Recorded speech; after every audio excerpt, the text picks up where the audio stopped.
Good morning. Good to see everyone this morning. Last week in this class, we dealt with the Transfiguration. I have a sermon that I've written. I don't think I've ever done it here. I've only done it one time anywhere. But it's titled, The Day Moses Entered the Promised Land. And because he was there on the Mount of Transfiguration, he was present. He and Elijah talked with Jesus. As you noted last week in class, they talked about his departure, which was impending. He's about to die and then ascend into heaven. Now, it's right after that we pick up this story for today, and we're going to begin by looking at Mark chapter 9. There's going to actually be some cross-referencing between Mark and Matthew, at least in this early going. So Mark chapter 9, verse 14. And when he came to the disciples, he saw a great multitude around them, and the scribes disputing with them. Not every writer tells us that the scribes are part of this. But this writer does, Mark does.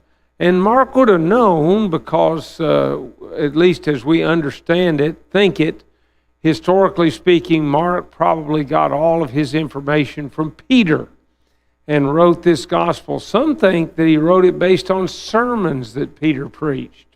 That may be true, may not be true. That's a good guess on our part.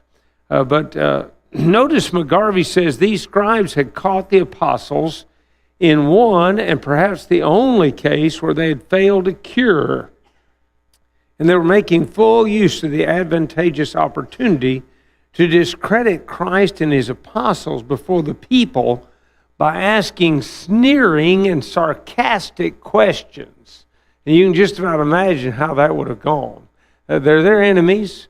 They're the enemies of Jesus. They want to bring down the work of Jesus because he's taking the people away from them. At least that's their view of it.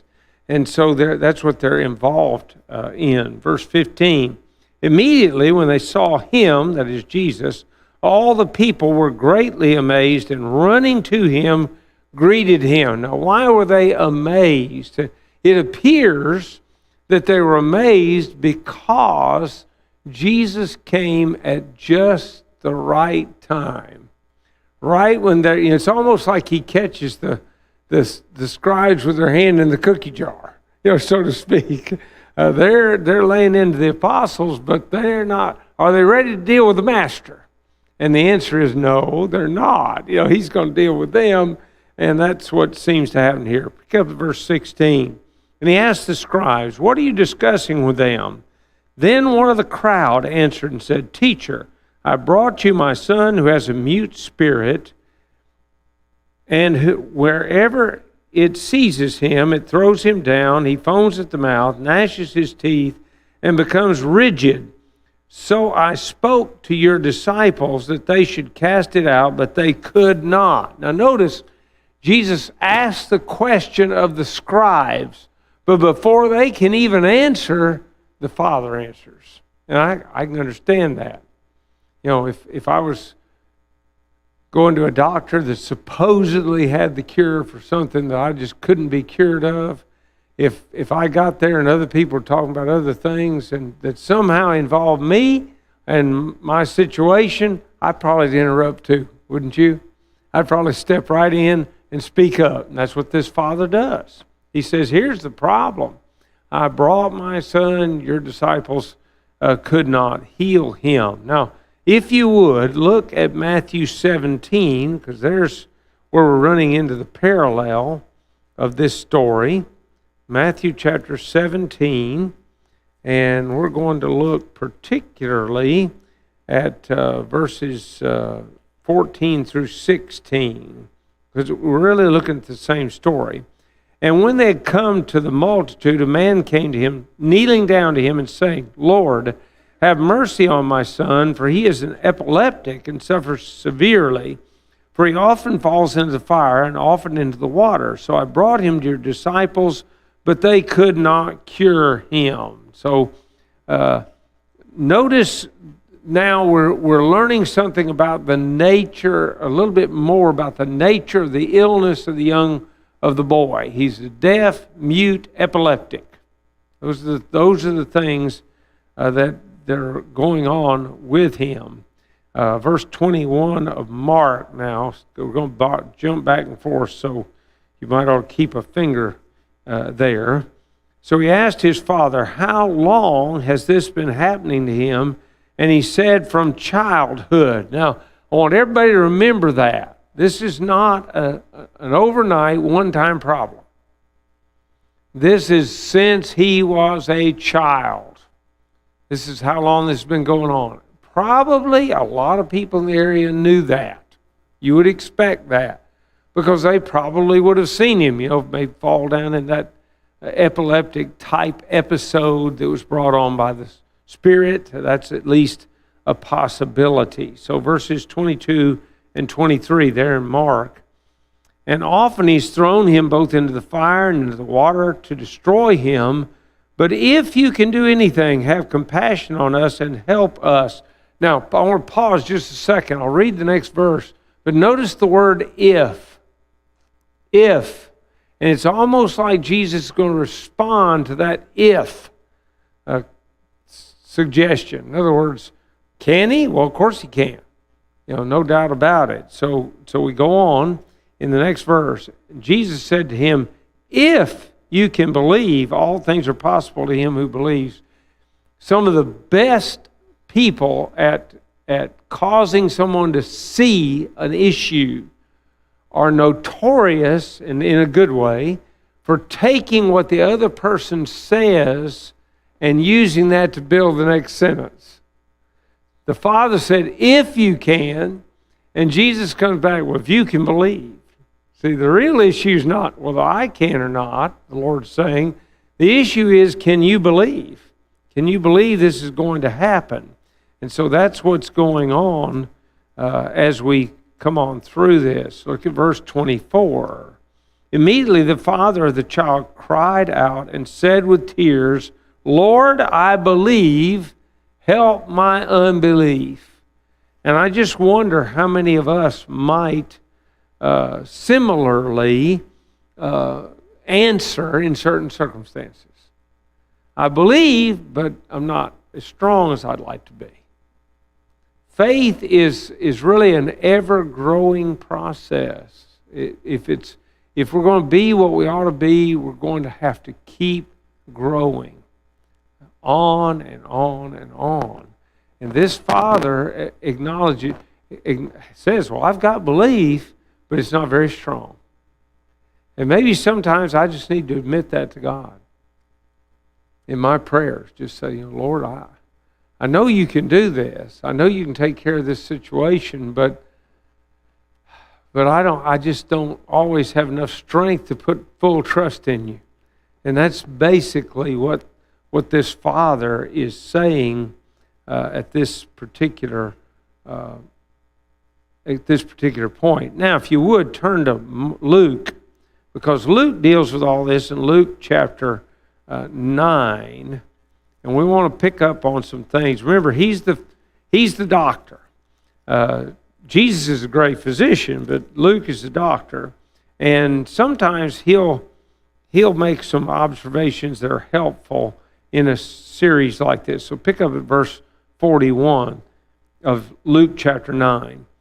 Then Jesus answered and said, O faithless and perverse generation, how long shall I be with you and bear with you? Bring your son here. Now, that faithless part is not directed toward the dad. If you read this context, that's directed toward the disciples. They couldn't do it. And so their faith is weak too. And he notes that. But he gets the dad to bring the son, and as he was still coming, the demon threw him down and convulsed him, and Jesus rebuked the unclean spirit, healed the child, and gave him back to his father. And they were all amazed at the majesty of God. The crowd was astonished at God's ability. And isn't it interesting that Luke says they were amazed at the majesty of God? It doesn't say the majesty of Jesus is God. And that's appropriate because Jesus is able to work these miracles on earth because of God. We've observed that previously in this class when we looked at their accusation, the Pharisees' accusation that he cast out demons by the power of the devil. That's in Matthew chapter 12 and also in Mark chapter 3. When they accused him of that, he said, every blasphemy is going to be forgiven. You can speak against the Father, you can speak against the Son, but when you speak against the Spirit, that won't be forgiven. Either in this age or the age to come, which will be the age of Moses, age of Christ. Not going to be forgiven. Why not? Because really, the Holy Spirit is God's last outreach to man, when you think about it. Jesus was going to send him. When he ascended to heaven, the Spirit was going to come. He was going to cause them to be able to write down all the words that Jesus said, plus anything Jesus didn't get to say because the people were not ready for it. Everything in the Bible is from the Spirit inspiring men to speak. So if you reject him, what other source have you got? Where are you going to go? That's why, what this is all about. So Jesus is working the miracles because he is God, but he's also working these miracles because the Holy Spirit empowers him to do that very thing. Now, why were they awed at the majesty of God? Now I want you to go back and remember what we said earlier. This boy had been tormented since childhood. People around would have, as I said, suggested, they would have known. And this would have been just an amazing event. It would have been remarkable in their eyes and even in ours if we're able to be there. Any questions so far? Okay, now we're going to turn totally to the apostles. And we're going to particularly look at the book of... Well, first I want to look at Mark. Oh boy, I bet that cannot be the right reference. Well, I'll look at it, but I don't think I'm right. If I'm not right, I'll have to look it up and tell you later.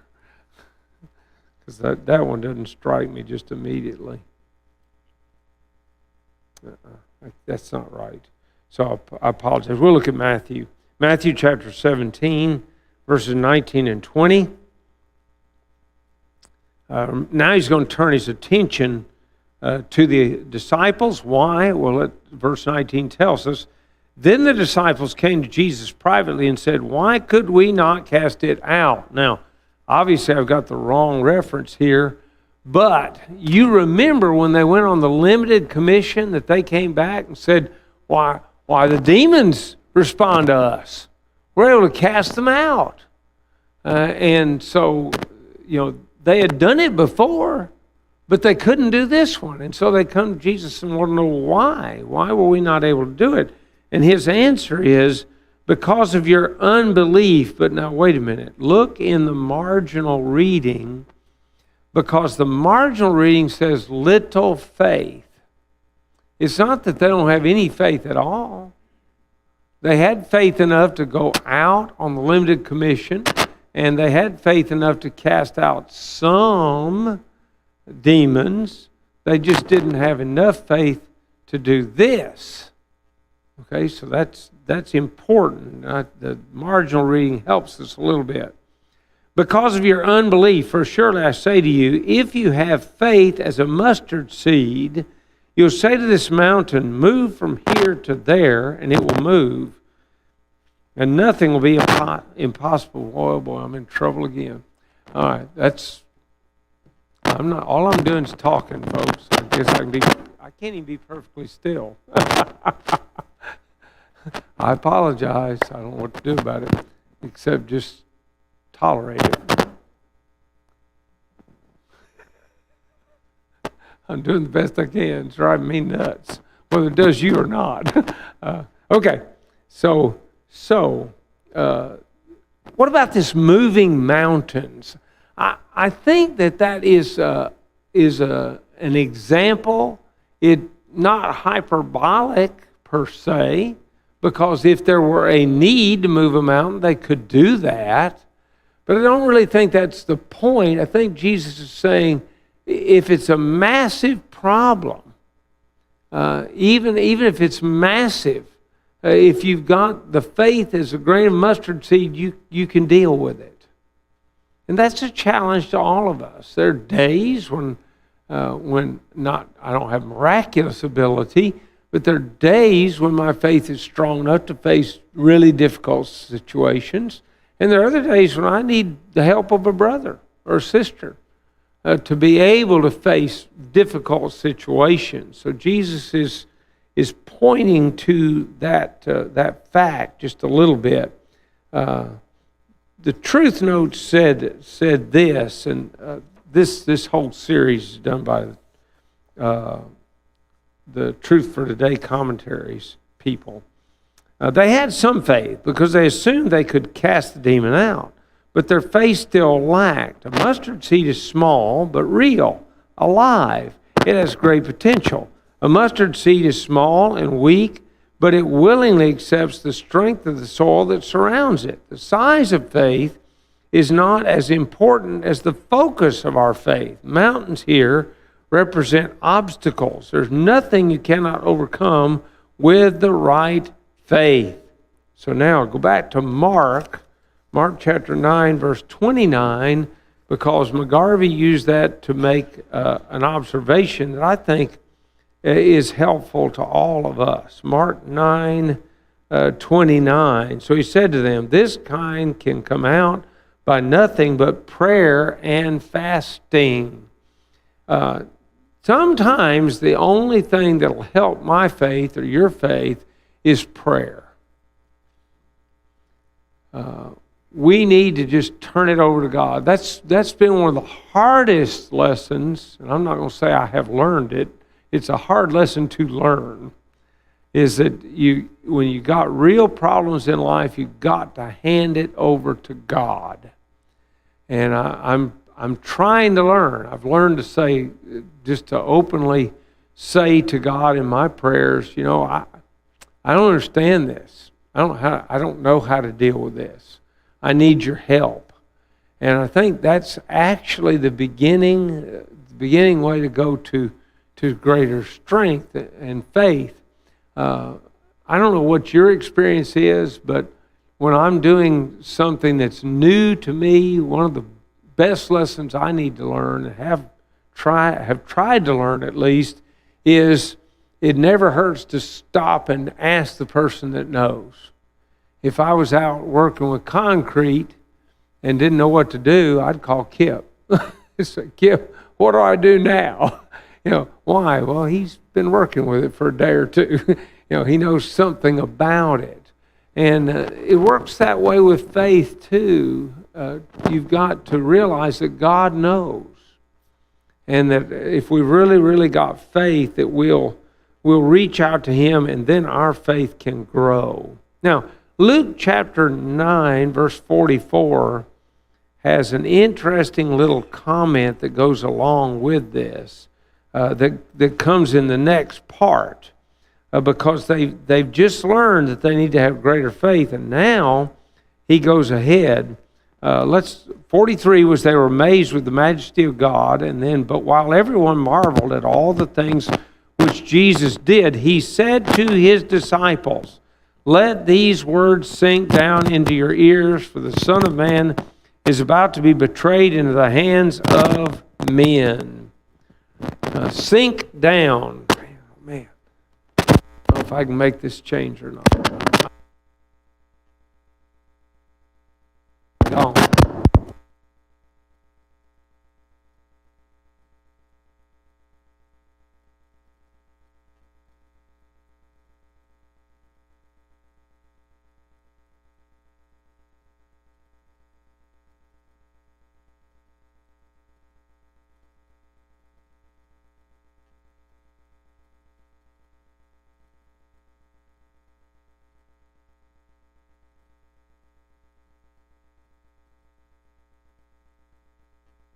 Okay, sorry. We're going to try again.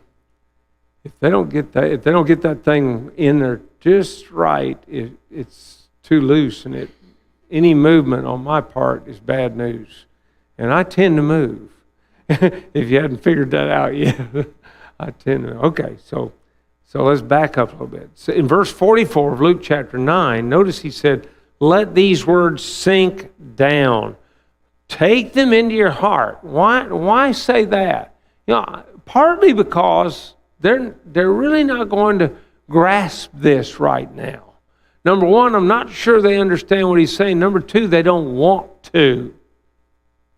We've talked about that before when we're talking about, when they tell you you've got a terminal illness. The first time you hear that, you don't want to hear it.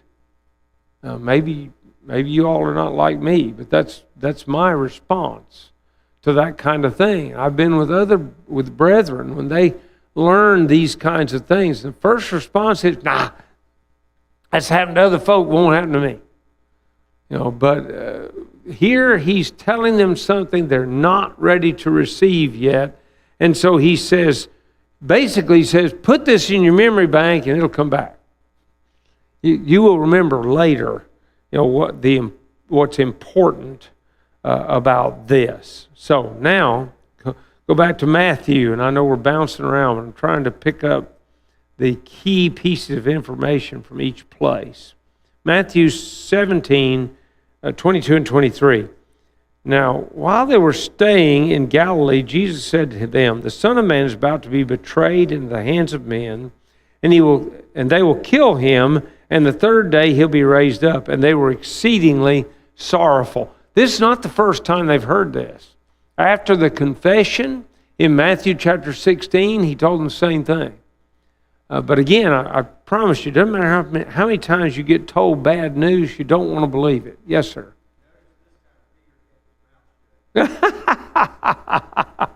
Okay. Chris said, notice this time Peter keeps his mouth shut. If you go back to the Matthew incident, Matthew 16, he said, "Lord, don't talk like that." And the Lord said, "Get behind me, Satan." So this time, Peter doesn't say anything. This time, that is a good observation that he didn't speak up this time. Now look at Mark 9:45. All this is what each one is telling us about these incidents. "And if your foot causes you to sin, cut it off. It's better for you to enter life lame rather than having 2 feet to be cast into hell, into the fire that shall never be quenched, where the worm does not die and the fire is not quenched. And if your eye causes you to sin, pluck it out. It is better for you to enter the kingdom of God with one eye rather than having 2 eyes to be cast into hell fire, where their worm does not die and the fire is not quenched." Now, I want us to notice what's going on here that he is referring to, and that is that there are things that are precious to us, that are valuable to us, but if they're going to stand between us and going to heaven, then we need to get rid of them. Now, he uses things that we won't be in trouble to grab hold of. If your right eye offends you, well, I don't particularly want to lose my right eye. I don't want to lose either one of my eyes, but especially not my right, because all the doctors say that my right eye is the dominant in my particular layout of my brain or whatever, and I don't want to lose that. I don't want to give that up. But would it be better to lose the eye, or which would you rather have? Lose the eye or go to hell? That's pretty easy, And same way we can talk about your hand or your foot or whatever. These are valuable to us, but they're not more valuable than eternity with God. And that's all he's really doing. He's illustrating these. These are hyperbolic illustrations. Dramatic, meant to cause us to think about these matters, and that's why that it comes up like that. Okay, now go again back to Mark chapter 9. We're at verse 45. And here's what happens. I just did that one. They were puzzled over it, and that's a good point. So let's go ahead. Matthew 17.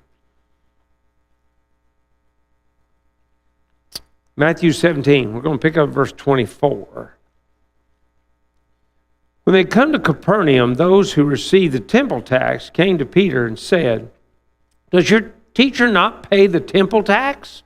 Okay, now, first of all, these notes are directly copied from the truth notes, and I know better than to copy without checking, but I didn't. But I did it anyway.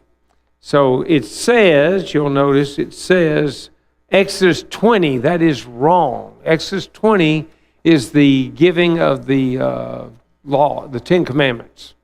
So change it to Exodus 30. If you get Exodus 30, you'll be right. They just missed, a little bit on that. So temple tax, what's he talking about? Well, go back to Exodus 30 briefly, and it'll describe it for us, beginning of verse 11, just like they say. They got the verses right. They just got the chapter wrong. And here's what it says. Then the Lord spoke to Moses, saying, "When you take the census of the children of Israel for their number, then every man shall give a ransom for himself to the Lord when you number them, that there may be no plague among them when you number them. This is what everyone among those who are numbered shall give, a half a shekel, according to the shekel of the sanctuary. A shekel is 20 gerahs. The half shekel should be an offering to the Lord. Everyone included among those who are numbered from 20 years old and above shall give an offering to the Lord. The rich shall not give more, the poor shall not give less than half a shekel when you give an offering to the Lord to make atonement for yourselves. And you shall take the atonement money of the children of Israel and shall appoint it for the service of the tabernacle of meeting, that it may be a memorial for the children of Israel before the Lord to make atonement for yourselves." So what is the temple tax as they describe it? Well, it is used to take care of the tabernacle. And you know as well as I do that any building, or in this case tent, is going to require maintenance. Of course, it's got the Levites serving there. They're part of the maintenance that goes on, and there's going to need to be some money to be able to take care of these things. So that's what they're asking about. Now, what is this half shekel? I don't recall going into Walmart and it's saying that something was only a half a shekel. That's not familiar with me. Maybe it is with you, but not me. So what is it? Now look at these notes. A shekel was roughly equivalent to 4 denarii or 4 drachmas. A drachma was a Greek coin which was close to a Roman denarius. Both a drachma and a denarius were close to a day's wage for a common laborer. So a half a shekel was worth 2 denarii or drachma. Well, if it's worth 2 denarii, how much is it? 2 days' work. Now, I don't know today what that would be. I marvel now. I don't know about you. How many places I go in and they've got a sign up, we're going to pay this much an hour, just get somebody in here. We got to get some warm bodies. And I've seen it all the way up to $16 an hour. Right, that they're willing to pay just to get somebody to come to work. Well, what is 16 times 8? That'd be 60 and 48, $108. So temple tax, in that case, if you're making $16 an hour, and that's a day's wage, then we'll say 2 times that, 2 days' wages is what the tax was. It's 2 full days' wages. It's a hefty tax in one sense, but how many Levites are going to rely upon this gift? Well, a good many, as they take care of the temple, or the tabernacle in the early days, the temple in the later days. Everybody with me so far? So that's the tax. Now, Peter just answers. And he says, well, yes, he pays it. Well, Jesus is going to make a point here. It's quite interesting, really, what the point is that he's going to make. So go ahead here. Peter says, verse 25, yes. And when he had come into the house, Jesus anticipated him, saying, what do you think, Simon? From whom do the kings of the earth take customs or taxes? From their sons or from strangers? And Peter said to him, from strangers. Jesus said to him, then the sons are free. In other words, I'm the son of God. I don't need to pay the temple tax. It's God's house. I'm a son. Don't need to pay the tax. That's what he's saying. But now watch the next statement. Very interesting. Nevertheless, lest we offend them, go to the sea, cast in a hook, and take the fish that comes up first. And when you've opened its mouth, you'll find a piece of money. Take that and give it to them for me and you. Now, if it's for both, then that piece of money must have been worth 4 days' wages. Must have been. But what's significant here? I think what we need to learn is that sometimes, even though we don't have to do something, we do it for the sake of the other person. Now, you can't do something sinful. That's not what we're talking about. But you can do something for their sake that you might not be ready to do. I'll give you a prime example. Brother Lowry, we called him Shorty. That was the only nickname I ever heard. Brother Lowry, back in Mobile, Alabama, would not come to a fellowship meal on Sunday. Now, why not? Because I asked him one day, I said, Brother Lowry did everything around the building. He was constantly involved. He loved the work of the church. I said, Brother Lowry, why don't you come? He said, in a private place, a quiet place, he said, Gary, he said, we've got a few members that think it's wrong to do that. And he said, I forgo it, not because I think it's wrong, but because I don't want to hurt them. Well, that's an example of what we're talking about. I don't know if you can think of another one. It might come up someday. It's for the sake of the brethren, for the sake of someone's soul, it's better to give up what you might be allowed to have if it's not sinful to give it up. See, I can't give up the Lord's Supper. If somebody's offended by that, I'm not going to give that up because I have instructions regarding the Lord's Supper. But something that is, I'll say, optional, then that I ought to be ready to give up. Paul does the same thing when you think about it. You talk about his writings in, for example, 1 Corinthians chapter 8 and in Romans chapter 14. What does he say? He says, well, if it's going to cause my brother to be offended and go into hell, he said, I'll give up meat for the rest of my life. Okay, well, did he have the right to eat meat? Yes, he did have the right to eat meat. In fact, Peter learned that don't call anything God made common or unclean. That's in Acts chapter 10. But he was willing to give up meat if it would help his brother go to heaven. That's a good example. So that's what Jesus is doing here. He doesn't owe the tax because he's a son, but he gives it anyway because of it. Now, by the way, he pays it by a miracle. Don't want to miss that, by just, breezing through here. He tells Peter, go catch the first fish you catch. It's going to have some money in its mouth. Take that and go and pay the tax. All right, chapter 18 of Matthew, verse 1. This is probably one of the most familiar of the discussions that we're going to run into. Listen to what happens. At that time, the disciples came to Jesus saying, who then is greatest in the kingdom of heaven?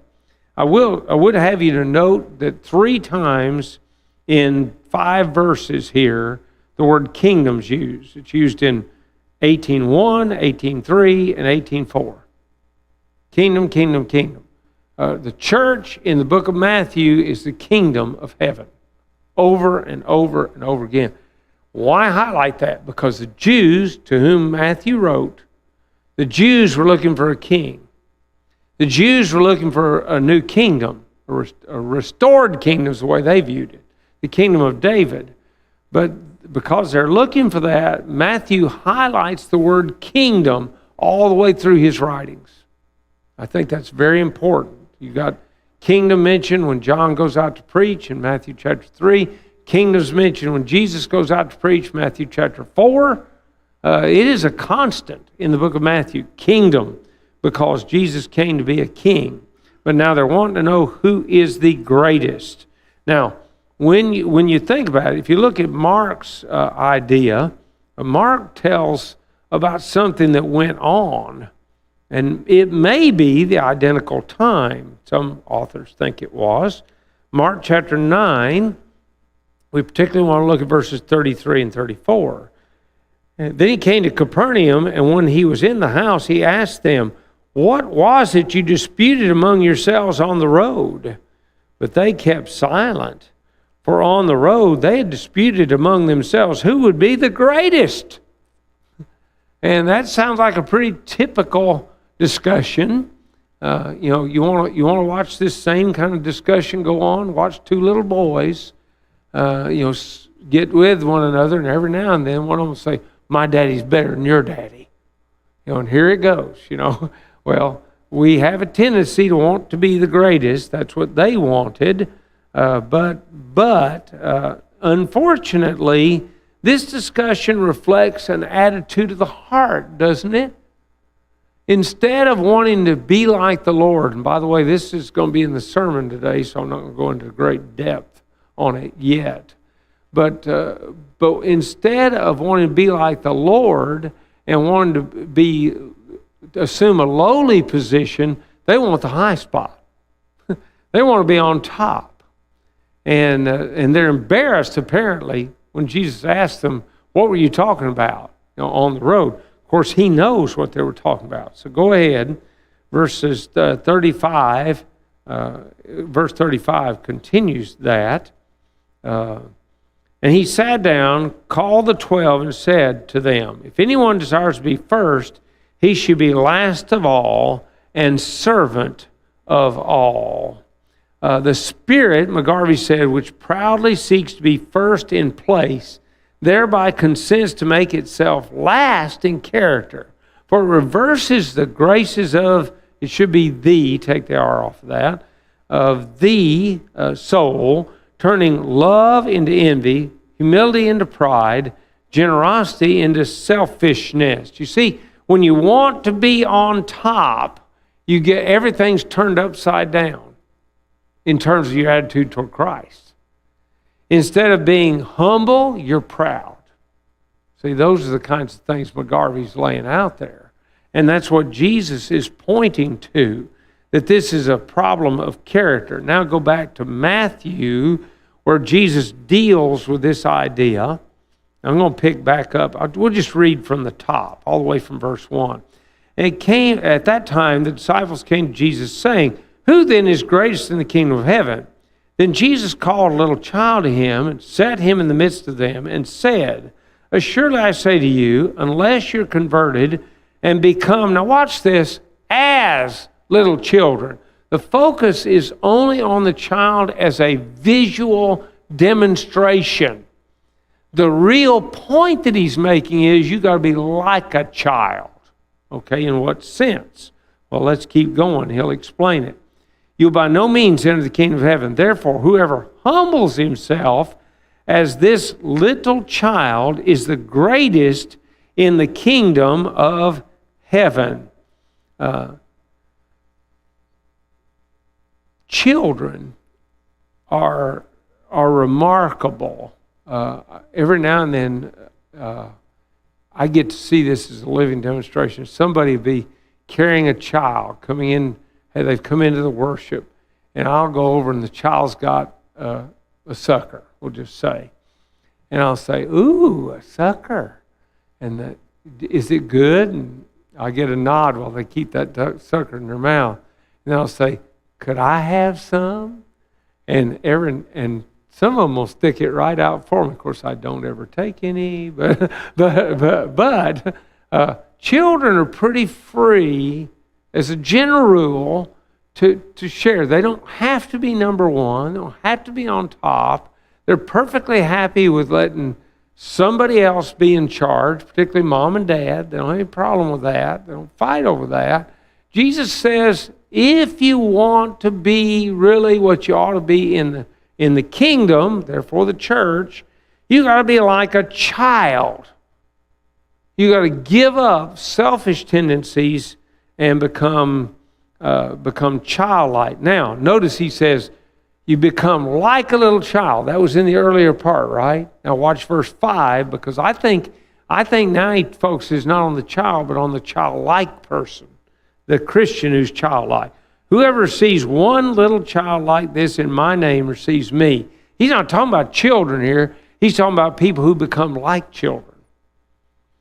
And he says, if you receive that kind of a person, you're receiving me, is the message that he is delivering there. And go on verse 6, where he says, but whoever causes one of these little ones who believe in me to sin, it would be better for him if a millstone were hung around his neck and he were drowned in the depth of the sea.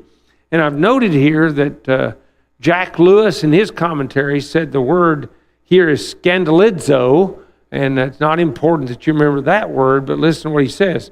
Leading into sin.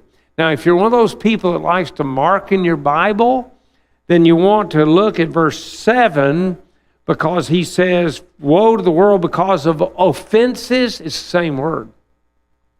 Translated a little bit differently, because, English teachers, they teach you all the time, don't use the same word over and over again. Use a synonym. So the translators here use a synonym in this case. Okay, but it's the same word. And the idea here is you don't want to lead them into sin. You don't want to cause them sin. In fact, in the margin of my Bible, in verse 7, it says enticements to sin. Don't put a temptation in front of a babe in Christ. Don't do that. Because woe to you if you do. And there comes that idea that he goes on to say, woe to the world because of offenses. For offenses must come, but woe to that man by whom the offenses comes. If your hand or foot caused you to sin, cut it off, cast it from you. It's better for you to enter into life lame or maimed, rather than having 2 hands or 2 feet to be cast into everlasting fire. If your eye caused you to sin, pluck it out, cast it from you. It's better for you to enter into life with 1 eye, rather than having 2 eyes to be cast into hellfire. Hellfire. In that case, the word hell is the Greek word Gehenna. It's the valley of Hinnon. And if you'd look at 2 Chronicles chapter 28, you'll see that valley spoken of in that place. 2 Chronicles chapter 28, it's verse 3. He burned incense in the valley of the son of Hinnom, and burned his children in the fire according to the abominations of the nations whom the Lord had cast out before the children of Israel. You're going to see that kind of expression more than once in the Old Testament. I just want to give you an example. Why the valley of Hinnom? Why is that so vivid for the Jews? Well, they say, historically speaking, that valley is where they dumped the garbage of Jerusalem. And there was a fire constantly burning in that. Imagine, the easiest way for me to imagine it is, imagine a bunch of tires that catch fire. But they're in a spot where it's not going to hurt anything. Man, they'll smolder and burn for days. They'll just go on and on and on. Sometimes you go by where they're clearing a piece of land, and they've pushed up all these stumps and parts of trees, and they've maybe pour a little kerosene on it, and they'll light it. That burns for days. If it doesn't rain, it's going to keep burning and burning. The Valley of Hinnom was constantly burning. And that's a pretty vivid image, if you would, of hell. And so he's warning them not to offend a little one, and that is a little one in Christ, because you'll end up there. So we've already dealt with the hyperbole, so I'll leave that alone. Next week we will pick up from after these stories. Okay.